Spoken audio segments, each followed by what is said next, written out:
ফের রাতের শহরে চলল গুলি।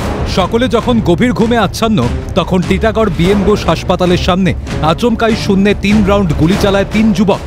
একটি কালো রঙের 4 চাকার গাড়িতে করেই পালানোর চেষ্টা করে তারা। তাদের পেছনে ধাওয়া করে টাটা গেটের সামনে ধরে ফেলে কর্তব্যরত পুলিশ কর্মীরা। 3 বন্দুকবাজকে গ্রেপ্তার করে টিটাগড় থানার পুলিশ।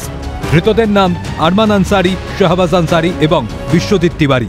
ব্যারাকপুর শিল্পাঞ্চল কি গুন্ডামুক্ত হলো? প্রশ্ন তুলেছেন ব্যারাকপুরের প্রাক্তন সাংসদ তথা বিজেপি নেতা অর্জুন সিং। নিশানায় ব্যারাকপুরের সাংসদ পার্থ ভৌমিক। এই যে স্লোগান দিয়েছিল পার্থ ভৌমিক কি ব্যারাকপুরটাকে গুন্ডা মুক্ত করব, জানি না তখন ব্যারাকপুরের শাসন কি পশ্চিমবাংলা মমতা ব্যানার্জি ছিল না?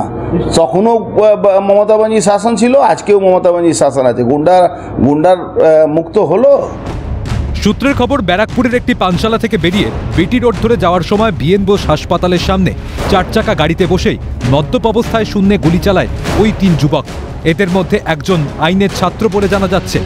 3 বন্দুকবাজকে গ্রেপ্তারের পাশাপাশি 4 চাকার গাড়িটিকে আটক করেছে টিটাগড় থানার পুলিশ।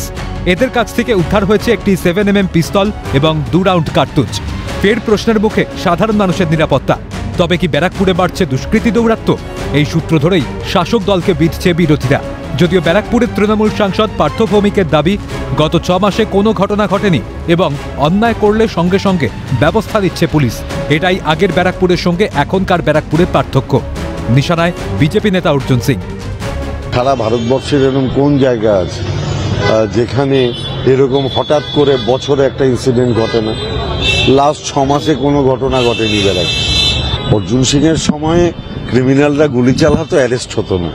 এখন ক্রিমিনালরা কেউ ক্রিমিনাল বলবো না, যে কেউ যদি অন্যায় করে পুলিশ সঙ্গে সঙ্গে ব্যবস্থা নিচ্ছে। এটা হচ্ছে অর্জুন সিং এর ব্যারাকপুরের সাথে আজকের ব্যারাকপুরের পার্থক্য। বোমাবাজি, গুলি, খুন এইসব ঘটনা যেন ব্যারাকপুরের সঙ্গে ওতপ্রোতভাবে জড়িত।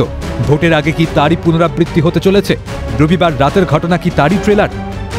কেনই বা গুলি চালালো শূন্যে, বা কি কারণে তারা আগ্নেয়াস্ত্র কোথা থেকে নিয়ে আসলো, বা কোথায় তারা গেছিল, সমস্তটাই তদন্ত করছে এই মুহূর্তে টিটাগড় থানার পুলিশ।